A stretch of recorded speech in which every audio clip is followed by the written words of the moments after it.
सुप्रभात बच्चों। कक्षा 1 हिंदी में आप सभी का स्वागत है। बच्चों, कल हम कर रहे थे हमारी हिंदी व्याकरण दीपिका का पाठ अनुच्छेद लेखन। बच्चों, जैसा कि आप जानते हो, अनुच्छेद का मतलब होता है किसी भी विषय पर कुछ पंक्तियां लिखना। तो बच्चों, कल हमने अनुच्छेद लेखन के बारे में समझा था और पढ़ा था और जाना कि किस तरह से कुछ बातों का ध्यान रख करके हम एक अच्छा सा अनुच्छेद लिख सकते हैं। हमने उदाहरण भी देखा था, मेरा घर, और उसके बाद मेरा घर के बारे में हमने अनुच्छेद लिखा था और जाना कि किस तरह से छोटी छोटी बातों का ध्यान रख करके एक बढ़िया सा, एक अच्छा सा अनुच्छेद हम लिख सकते हैं। तो बच्चों, जैसा कि कल हमने पढ़ा था कि अनुच्छेद लेखन में हम बहुत छोटी छोटी चीज़ों का ध्यान रख करके बढ़िया से बढ़िया अनुच्छेद लिख सकते हैं। तो चलिए देखते हैं। बच्चों, पाठ था हमारा अनुच्छेद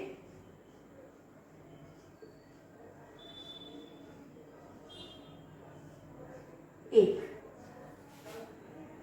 इसमें हमने मेरा घर पर एक अनुच्छेद लिखा था। बच्चों, हमने यहाँ पे 5 पंक्तियाँ मेरा घर के बारे में लिखी थी और जाना कि किस तरह से एक अच्छा सा अनुच्छेद हम लिख सकते हैं। तो बच्चों, कल भी मैंने आपको बताया था, एक बार फिर बताती हूँ, जब भी हम किसी विषय पे कुछ पंक्तियाँ लिखते हैं तो हमें कुछ बातों का ध्यान रखना चाहिए। जैसे कि जो विषय है उस विषय पर हमें जानकारी होनी चाहिए या उस विषय की हमें जानकारी होनी चाहिए। जब भी हम अनुच्छेद लिखें उसे पंक्तिबद्ध तरीके से लिखें, यानी पॉइंट्स में लिखें।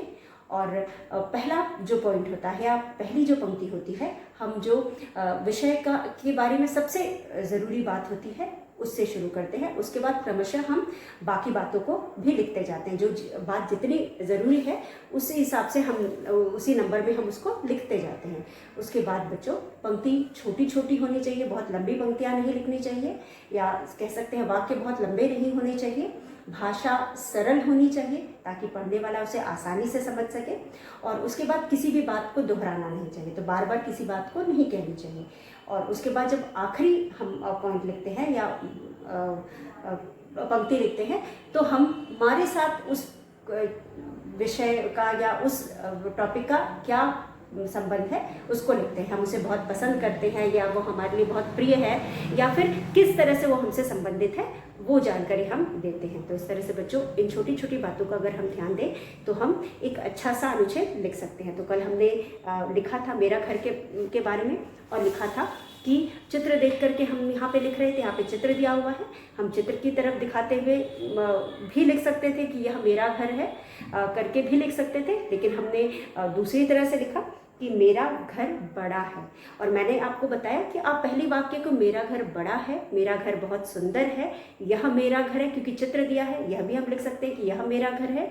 मेरा घर किसी अगर खास रंग से आपने, जिस रंग से आपने उसमें में पुताई करवाई है या जो भी रंग करवाया है उसमें, उस रंग का भी बता करके आप लिख सकते हैं कि मेरा घर इस रंग का है, वह बहुत सुंदर है, बड़ा है। अगर छोटा घर है तो हम यह भी लिख सकते हैं मेरा घर छोटा सा है, ठीक है, या मेरा घर छोटा है। उसके बाद उसमें कितने कमरे हैं, क्योंकि घर का मुख्य हिस्सा होता है उसमें कमरे, सबसे मुख्य चीज़ घर में होती है कमरे, क्योंकि हर घर में कमरे होते हैं। तो हम बताएंगे कि इसमें कितने कमरे हैं, तो हम ये भी लिख सकते हैं। अगर हम चाहें तो उसमें खिड़की दरवाजे, हर कमरे में खिड़की है, दरवाज़ा है, ये भी लिख सकते हैं। जबकि सभी जानता है कि हर कमरे में खिड़की दरवाज़ा होता है, लेकिन हम यह बताने के लिए लिख सकते हैं कि जो हमारा घर है हवादार है, उसमें कई खिड़की या दरवाजे हैं।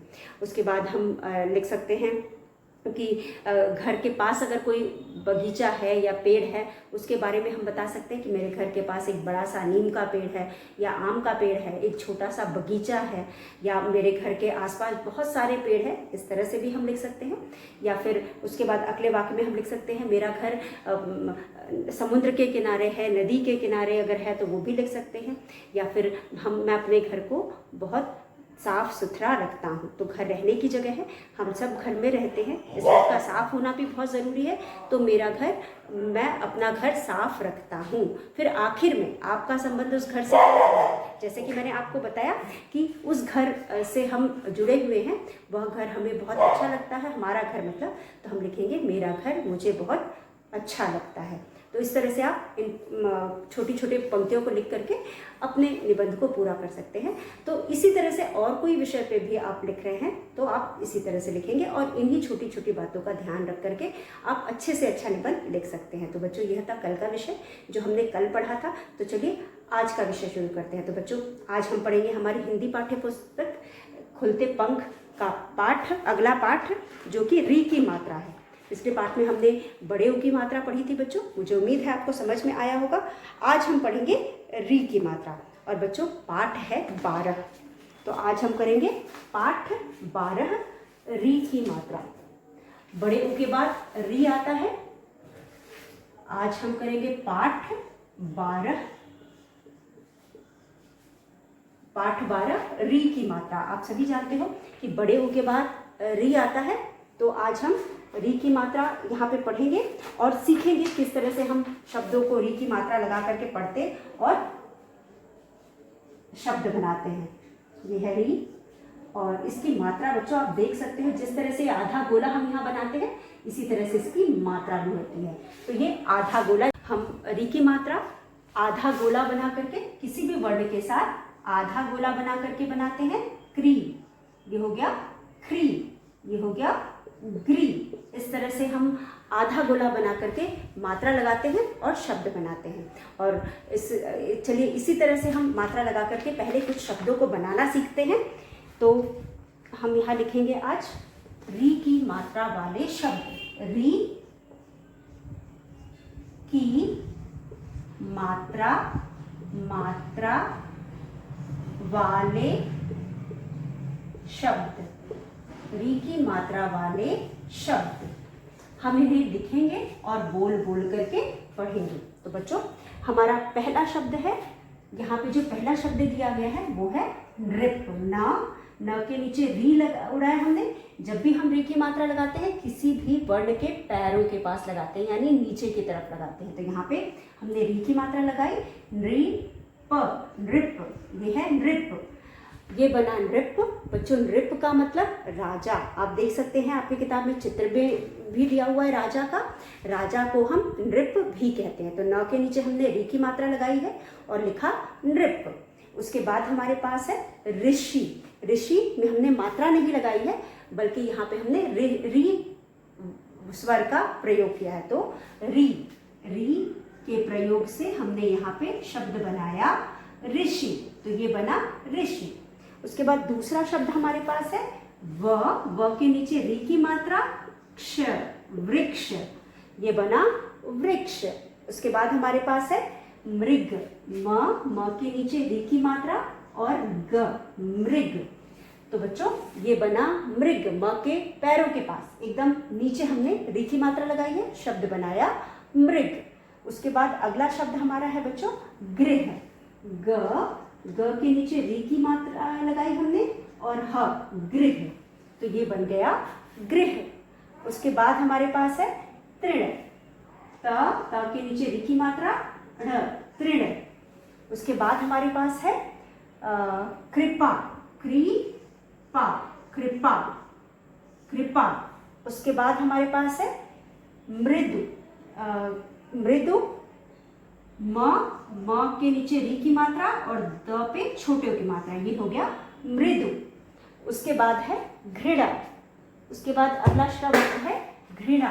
घ के नीचे हमने री की मात्रा लगाई और ढ़ पर आ की मात्रा। उसके बाद है घृत। घ के नीचे री की मात्रा और त, घृत। तो इन सभी पे हमने री की मात्रा लगाई है। आगे हमारे पास है बच्चों क्री, पा भी हो गया। अब हम 3 अक्षर वाले या 3 वर्णों वाले शब्द को लिखेंगे। यहाँ पे है श्री, श्री, ज, न, सृजन, ये हो गया सृजन। उसके बाद है कृपण, कृपण। फिर है बच्चों कृतज्ञ, कृतज्ञ, कृतज्ञ, ये हो गया कृतज्ञ। फिर हमारे पास है अमृत। म में हमने र उड़ाया और त, अमृत, ये हो गया अमृत। फिर है मृणाल। मृणाल, मृणाल, उसके बाद हमारे पास है वृहद, वृहद, वृहद, वृहद, फिर है कृपाण, कृपाण, फिर है कृपया, कृपया, कृपया, फिर है कृपाल पर छोटे की मात्रा कृपालु। उसके बाद है मृदा, म के नीचे र उड़ाया, द पर आ की मात्रा मृदा। फिर है मृ, म के नीचे र उड़ाया, त क मृतक, द के नीचे र उड़ाया और ग दृग, ये है दृग। फिर है वृथा, वृथा। उसके बाद हमारे पास है गृहपति, प त पे छोटी की मात्रा ती, गृहपति। तो बच्चों इस तरह से हमने यहाँ पे जितने भी शब्द लिखे हैं इन शब्द में हमने री की मात्रा लगाई है। तो यहाँ पे हमने आज जितने भी शब्द यहाँ पे री की मात्रा वाले लिखे हैं इनमें हमने री की मात्रा लगाई है। जो भी शब्द हमने यहाँ लिखा है सब में री की मात्रा लगाई है, इसलिए हमने यहाँ लिखा है री की मात्रा वाले शब्द। तो री की मात्रा हम सी, ये आधा गोला सी की तरह बनाते हैं, जैसे इंग्लिश का अंग्रेजी का सी हम लिखते हैं उसी तरह हम री की मात्रा लगाते हैं। और इस मात्रा को हम किसी भी वर्ण के नीचे यानी इसके पैरों के पास लगाते हैं। तो देखिए न के नीचे हमने कहाँ पे लगाया है, न पे, जो न की लाइन है उसके नीचे हमने छोटा सा गोला बनाया है, बना नृप, ये बना नृप। नृप का मतलब राजा, राजा को हम नृप भी कहते हैं। उसके बाद ऋषि, ऋषि बच्चों ऋषि में हमने कोई मात्रा नहीं लगाई, हमने ऋषि स्वर का ही प्रयोग किया। तो यहाँ ऋषि, ऋषि का मतलब क्या हुआ, ऋषि का मतलब यहाँ पे ऋषि साधु संत को हम ऋषि कहते हैं, जो आश्रम में रहते हैं, जो अपनी पूजा पाठ करते हैं या फिर जो दुनियादारी छोड़ करके साधारण जीवन जीते हैं उन्हें हम ऋषि कहते हैं। उसके बाद वृक्ष, वृक्ष का मतलब पेड़ होता है और व के नीचे हमने री उड़ाया है, क्ष लिखा है, वृक्ष। उसके बाद तो बच्चों अगला शब्द है मृग, मृग मतलब हिरण, गृह, गृह मतलब घर, तृण, तृण मतलब घास, तृण का मतलब घास, कृपा, कृपा मतलब दया, किसी पर कृपा करना यानी दया करना।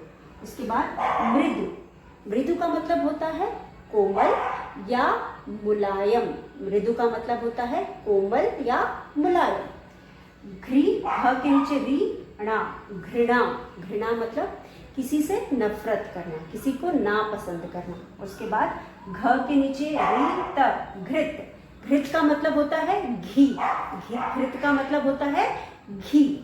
उसके बाद सृजन, सृजन का मतलब बच्चों होता है, सृजन का मतलब रचना या क्रिएशन, रचना, उत्पत्ति या क्रिएशन, किसी चीज का बनना, किसी चीज का बनना, उत्पत्ति होना या किसी चीज की रचना होनी, कोई चीज बनाना, उसे हम सृजन कहते हैं।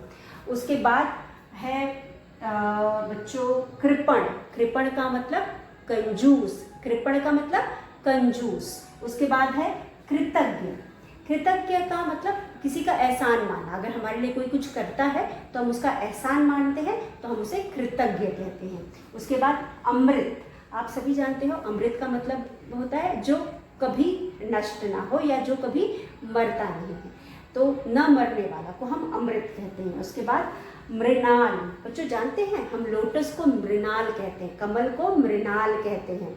और उसके बाद मृणाल का मतलब भी कोमल होता है यानी नाजुक, नाजुक होता है। उसके बाद वृहद, वृहद का मतलब बहुत बड़ा, वृहद का मतलब होता है बहुत बड़ा। उसके बाद है कृपाण, कृपाण एक औजार है, एक वेपन जिसे कहते हैं, एक तरह का औजार है। उसके बाद कृपालु, कृपालु मतलब भी दया, दया करने वाला यानी दयालु, कृपालु। उसके बाद मृदा, मृदा का मतलब होता है मिट्टी, मृदा का मतलब मिट्टी या सॉइल। उसके बाद है मृतक, मृतक यानी मरा हुआ, मृतक का मतलब मरा हुआ। उसके बाद दृग, दृग का मतलब होता है, दृग का मतलब होता है दृष्टि, नेत्र या आंखें, आंखें मतलब दृग, आंखों को हम दृग कहते हैं। उसके बाद वृथा, वृथा का मतलब होता है वृथा का मतलब होता है व्यर्थ यानी बेकार, नष्ट। उसके बाद गृहपति यानी स्वामी। तो चलिए बच्चों एक बार फिर हम इन शब्दों को पहले पढ़ते हैं, लिखा कैसे जाएगा। तो आप सभी को री की मात्रा समझ में आ गई। आधा गोला हम किसी भी वर्ण के नीचे लगा करके री की मात्रा लगाते हैं। आप देख सकते हैं न के नीचे हमने री की मात्रा लगाई है, री प, नृप। नृप का मतलब राजा। न के नीचे री की मात्रा, री प, नृप। नृप का मतलब राजा। उसके बाद री में हमने, ऋषि में हमने री का प्रयोग किया है, मतलब यहाँ मात्रा नहीं लगाई है, हमने ऋषि वर्ण का स्वर का प्रयोग किया है। तो यहाँ पे ये वर्ण है, ऋषि का प्रयोग किया है, तो ये बना ऋषि। उसके बाद वृक्ष, वृक्ष का मतलब व के नीचे हमने री की मात्रा लगाई है, अक्ष, वृक्ष। वृक्ष का मतलब पेड़, वृक्ष का मतलब पेड़। उसके बाद मृग, मृग म के नीचे हमने री की मात्रा लगाई है, मृग, मृग। मृग का मतलब हिरण। उसके बाद है गृह, गृह का मतलब ग के नीचे री लगाया है, ह, गृह का मतलब घर जिसमें हम रहते हैं। उसके बाद तृण, तृण का मतलब घास, तृण का मतलब घास। उसके बाद कृपा, कृपा यानी दया, किसी पर दया करना, किसी की मदद करना, उसे हम कृपा कह सकते हैं। मृदु, बच्चों मृदु का मतलब होता है कोमल, मृदु का मतलब कोमल या मधुर। मृदु का शब्द हम बोली के साथ बोलती, उसकी बोली मृदु है, उसकी बोली मधुर है, तो मृदु और मधुर। उसके बाद घृणा, घृणा का मतलब नफरत करना या किसी को न पसंद करना। घृणा का मतलब नफरत करना या किसी को न पसंद करना। घृत, घृत का मतलब घी, घ के नीचे हमने री लगाया है, देखिए हमने आधा गोला बना करके री की मात्रा लगाई है, तो इसे हम कहेंगे घृत। घृत का मतलब घी। उसके बाद सृजन, उसके बाद है सृजन। तो बच्चों सृजन, सृजन का मतलब होता है उत्पत्ति होना या किसी चीज का बनना, क्रिएशन जिसे हम कहते हैं, उत्पत्ति होना या रचना होना, कोई भी चीज बनाना, किसी चीज की उत्पत्ति होनी या फिर किसी चीज का फॉर्मेशन, उसे हम यहाँ पे सृजन कहते हैं, मतलब इसे हम क्रिएशन कहते हैं या किसी चीज का बनना। उसके बाद कृपण, कृपण का मतलब होता है कंजूस, कंजूस का मतलब वो जो पैसे खर्च नहीं करना चाहता, उसको हम कंजूस कहते हैं यानी कृपण कहते हैं। कृतज्ञ, कृतज्ञ का मतलब होता है एहसान मानने वाला। कभी कभी हम किसी की मदद करते हैं, वो हमारे लेकिन उसे कोई फर्क नहीं पड़ता, उसे जरा सा भी कोई भी फीलिंग नहीं आता कि हाँ वो कहे कि आपने हमारी मदद किया कुछ भी। लेकिन कुछ लोग होते हैं एहसान मानते हैं और कहते मतलब समझते हैं कि हमने उनकी मदद की है। तो यहाँ पे कृतज्ञ का मतलब उपकार मानना। उसके बाद होता है अमृत, अमृत वह वस्तु होती है जो कभी नष्ट नहीं होती या जिसको खा करके हम कभी मरते नहीं। तो अमृत का मतलब यहाँ पे हम कह सकते हैं न मरने वाला, ठीक है। उसके बाद मृणाल, मृणाल हम कमल को कहते हैं यानी लोटस को भी कहते हैं, और मृणाल का मतलब कोमल, नाजुक होता है। उसके बाद व्रीहद, व के नीचे हमने री उड़ाया है, व्रीहद। वृहद का मतलब बच्चों होता है बहुत बड़ा, तो वेरी बिग या विशाल जिसे हम कहते हैं। कृपाण, कृपाण एक तरह का औजार होता है और बहुत तेज होता है, तो इसे हम कृपाण कहते हैं। एक तरह का टूल होता है या वेपन जिसे कहते हैं। कृपया, कृपया यानी किसी से रिक्वेस्ट करना, किसी से विनती करना। उसके बाद कृपालु, कृपालु यानी दयालु, दया करने वाले को हम कृपालु कहते हैं। जो किसी की मदद करता है, किसी पे दया करता है, उसको हम कृपालु कहते हैं। उसके बाद बच्चों मृदा, मृदा, मृदा का मतलब होता है मृदा का मतलब होता है मिट्टी, मृदा का मतलब मिट्टी। उसके बाद मृतक, मृतक यानी मरने वाला। उसके बाद दृग, दृग मतलब आंखें, आंखों को हम अपने दृग कहते हैं यानी नयन या नेत्र को हम दृग कहते हैं। उसके बाद वृथा, वृथा यानी कि बेकार, व्यर्थ, जो किसी काम का ना हो उसे हम वृथा कहते हैं। उसके बाद गृहपति, गृहपति मतलब घर का स्वामी। गृह मतलब मैंने आपको बताया घर होता है और पति का मतलब होता है स्वामी। गृहपति यानी घर का स्वामी। चलिए एक बार, अब मैंने अर्थ आपको समझा दिया, चलिए आप एक साथ बार मेरे साथ पढ़ लीजिए। तो बच्चों यहाँ पर नृप, ऋषि, वृक्ष, मृग, गृह, तृण, कृपा, मृदु, घृणा, घृत, सृजन, कृपण, कृतज्ञ, अमृत, मृणाल, वृहद, कृपाण, कृपया, कृपालु, मृदा, मृदा, मृतक, मृतक, दृग, दृग, दृग, वृथा, वृथा, गृहपति, गृहपति। थोड़ा मुश्किल है लेकिन आप अभ्यास करेंगे तो आ जाएगा। चलिए फिर एक बार आप मेरे साथ पढ़ लीजिए। यहाँ पे नृप, नृप, नृप, ऋषि, ऋषि, वृक्ष, वृक्ष, मृग, मृग, गृह, गृह, तृण, तृण, कृपा, कृपा, मृदु, मृदु, मृदु, घृणा, घृणा, घृत, घृत, सृजन, सृजन, कृपण, कृपण, कृतज्ञ, कृतज्ञ, अमृत, अमृत, मृणाल, मृणाल, वृहद, वृहद, कृपाण, कृपाण, कृपया, कृपया, कृपालु, कृपालु, मृदा, मृतक, दृग, वृथा, गृहपति। तो ये शब्द हैं बच्चों जिनको हमने यहाँ पढ़ा और देखा किस तरह से हम इन पे छोटी की हम इस पर री की मात्रा लगा करके हमने शब्द बनाए। तो मुझे उम्मीद है आप सभी को समझ में आ गया होगा। थोड़ा सा मुश्किल है लेकिन आप इसको कई बार पढ़ेंगे तो आपको याद हो जाएगा और इनके अर्थ को भी आप समझेंगे 2-4 बार सुन करके तो आपको अच्छे से आ जाएगा। तो चलिए बच्चों, यह था कुछ शब्द जो कि यहाँ लिखे हैं। उसके बाद हमारा अगला अभ्यास आप देख सकते हैं। आपके किताब में जो अगला अभ्यास दिया गया है वहाँ पे हमें री की मात्रा लगा करके शब्द बनाने हैं। तो यहाँ पे हम री की मात्रा लगाएंगे और दिए गए वर्णों से शब्द बनाएंगे। तो जो यहाँ वर्ण दिए गए हैं उनसे हम शब्द बनाएंगे। तो इसको आप अपनी किताब में ही लिखेंगे। तो आप इसको अपनी किताब में ही लिखेंगे। तो यहाँ हम लिखेंगे लिखो, ल पे छोटी की मात्रा, ख पर ओ की मात्रा, लिखो। अब लिखो में बच्चों हमारे पास है, लिखो में हमारे पास यहाँ पे है क के नीचे री उड़ा करके ये हो गया क्री। उसके बाद हमारे पास है घ के नीचे र उड़ा के घी। उसके बाद त के नीचे री उड़ा करके त्रि। तो बच्चों इस तरह से हम यहाँ पे मात्राओं को लगा करके यहाँ पे त पे री की मात्रा त्रि हो गया। उसके बाद हम यहाँ पे अगला हमारा वर्ण है म के नीचे र उड़ाएंगे, हो जाएगा मृ, ये हो गया मृ। और उसके बाद व के नीचे र उड़ाएंगे, हो जाएगा व्री। तो अब इस तरह से बच्चों इन वर्णों से हमें सब पे री की मात्रा लगी, इनसे हमें री की मात्रा वाले शब्द बनाने हैं। तो री की मात्रा वाले सारे ये वर्ण हैं, इनसे हम शब्द बनाएंगे। तो क से हम बना सकते हैं, क से कृपा, क से बना कृपा। यह शब्द आप यह जो भी यहाँ पे हम लिख रहे हैं ये सब आपके किताब में बिंदियों द्वारा दिया गया है। ये सभी कुछ बिंदियों द्वारा दिया गया है। आप इन बिंदियों को जोड़ करके लिख करके पहले उनको पूरा करेंगे, उसके बाद जोर जोर से पढ़ेंगे।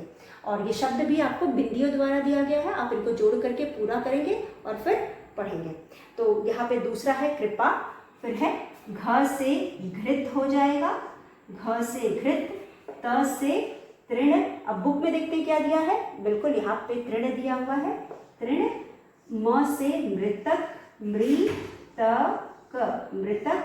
व से वृक्ष, व से वृक्ष हो गया। तो ये शब्द हैं, या बुक में आपके वृथा दिया है तो आप वृथा ही लिख लीजिए, वृथा, वृथा। तो इस तरह से बच्चों यहाँ पे जो भी दिया गया है उसके अनुसार हम शब्द बनाएंगे। तो मात्रा लगा करके शब्द बनाएंगे। क पे री की मात्रा लगा के कृपा, क्री, कृपा, घृ, घृत, त, त्रि, तृण, म, मृ, मृतक, व, वृ, वृथा। इस तरह से यहाँ पे शब्द दिए गए हैं। ये शब्द और वर्ण दोनों आपको बिंदियों द्वारा दिए गए हैं। आप इनको जोड़ करके पहले पूरा करेंगे, उसके बाद इनको जोर जोर से पढ़ करके अभ्यास करेंगे। तो चलिए ये बुक का अभ्यास है। हम कुछ और शब्द बनाते हैं। यहाँ पे कृपा हो गया, कृपण हो जाएगा, क्री से कृपण हो जाएगा, कृपण। घृ से घृत हो गया, घृणा हो जाएगा, घृणा। त्रि से तृण है, तृण के अलावा आपका त से और क्या हो जाएगा, तृण। त से और कोई शब्द तो फिलहाल नहीं है। तो यहाँ पे म से बनाएंगे मृदु, मृदु। म से मृदु हो जाएगा और व्री से वृक्ष हो जाएगा। तो इस तरह से आप और भी शब्द बना करके अभ्यास कर सकते हैं। और ये तृप्त हो जाएगा, चलो तृप्त, ये तृप्त हो गया। तो इस तरह से आप री की मात्रा लगा करके और भी शब्द बना करके और भी शब्द बनाने और उनको पढ़ने का अभ्यास कर सकते हैं। तो बच्चों, यह था हमारा आज का अभ्यास। चलिए पहले हम इन सभी शब्दों को हमने यहाँ पढ़ लिया, पढ़ना आ गया, शब्द बनाना आ गया और हमें इनका अर्थ भी समझ में आ गया। तो चलिए बच्चों, जो अगला पाठ है वो है नृप का महल। आप सभी जानते हो कि हर मात्रा के बाद एक हम कहानी पढ़ते हैं, यानी कि एक पाठ पढ़ते हैं। तो यहाँ पे हमारा अगला पाठ है नृप का महल। तो यहाँ पे हम पढ़ेंगे हमारा अगला पाठ, जो कि री की मात्रा का प्रयोग जिसमें किया गया है। तो इस पाठ को हम पढ़ते हैं। एक छोटा सा पाठ है, पाठ 12, नृप का महल। नृप का महल, महल, नृप का महल।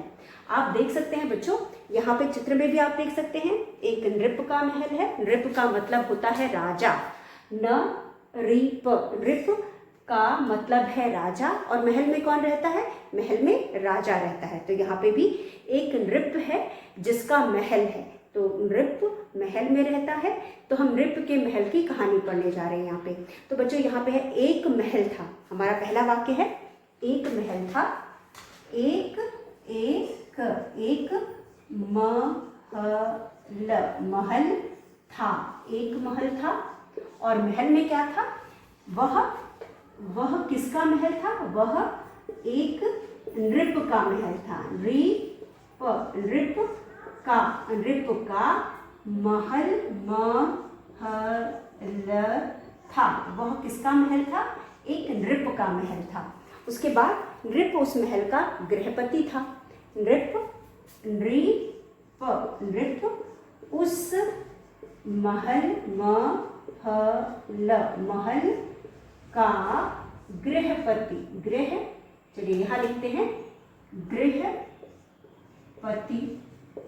गृहपति था। नृप उस महल का गृहपति था। उसके बाद वह खूब, ख पर बड़े की मात्रा, खूब क्या पीता था? घृत पीता था। घृत पीता था। वह खूब घृत पीता था। उसके बाद नृप नृप बड़ा कृपण था। कृपण, थ पर आ की मात्रा था। नृप बड़ा कृपण था। तो इस पाठ का यह पहला अनुच्छेद है। चलिए हम इसे पढ़ करके समझ लेते हैं बच्चों। तो आप देख सकते हैं बच्चों, नृप का महल किसका महल है? पाठ का नाम है नृप का महल। नृप कौन है? नृप का मतलब राजा होता है। और राजा कहाँ रहता है? राजा महल में रहता है, इसलिए यहाँ पे नाम है कहानी का नृप का महल। उसके बाद न पे हमने री की मात्रा लगाई है, ये हो गया नृप। उसके बाद एक महल था। कहानी में एक महल था। क्या था? एक महल था। अब महल जो था कैसा था बच्चों? महल कैसा था? महल, वह एक नृप का महल था। वह एक नृप का महल था और नृप उस महल का गृहपति था। उस महल का नृप क्या था? उस महल का गृहपति था। तो वह एक नृप का महल था, यानी वह एक राजा का महल था। नृप उस महल का गृहपति था। नृप का मतलब मैंने आपको राजा बताया और गृहपति का मतलब है स्वामी। गृह का मतलब होता है घर और पति का मतलब होता है स्वामी। वह इंसान जो उस घर का स्वामी है। तो घर में रहने वाला उस घर का स्वामी है। तो बच्चों, गृहपति था। नृप उस महल का स्वामी था। वो खूब घृत पीता था। तो जो राजा था वो क्या पीता था? वो खूब घृत यानी घी पीता था। नृप बड़ा कृपण था। नृप कैसा था? नृप बड़ा कृपण था, यानी कि बड़ा कंजूस था। तो यहाँ पे जो नृप था वो बड़ा कंजूस था। तो बच्चों, पहला अनुच्छेद है जिसमें नृप का महल, कहानी का नाम है नृप का महल। एक महल था, वह एक नृप का महल था। वह किसका महल था? नृप का था, यानी राजा का था। नृप उस महल का गृहपति था, जो राजा था उस महल का स्वामी था। गृह का मतलब घर होता है और पति का मतलब स्वामी होता है। तो जो राजा था उस महल का मालिक था, यानी कि स्वामी था। वह खूब घृत पीता था। वो क्या करता था? वो खूब घृत यानी बहुत घी पीता था। उसके बाद नृप बड़ा कृपण था। जो नृप था बहुत ही कृपण यानी कंजूस था। तो यहाँ पे नृप राजा बड़ा कृपण था, तो राजा बड़ा कंजूस था। तो बच्चों इस तरह से हमने आज इस पाठ का पहला अनुच्छेद पढ़ा। हमने रेखी मात्रा वाले शब्दों को देखा और उससे संबंधित पाठ भी पढ़ा। मुझे उम्मीद है आप सभी को यह पाठ समझ में आ गया होगा। अगला जो अभ्यास है हम अगले वीडियो में पढ़ेंगे। तो बच्चों जो भी आज हमने किया उसे पढ़ करके लिख करके अभ्यास करिएगा। मात्रा है और रेखी मात्रा बहुत ज़्यादा हम प्रयोग नहीं करते, इसलिए हमारे लिए थोड़ी सी मुश्किल होती है। तो अब इसे पढ़ करके लिख करके इसको समझ लीजिएगा। अगले वीडियो में एक बार फिर मिलेंगे, तब तक के लिए धन्यवाद।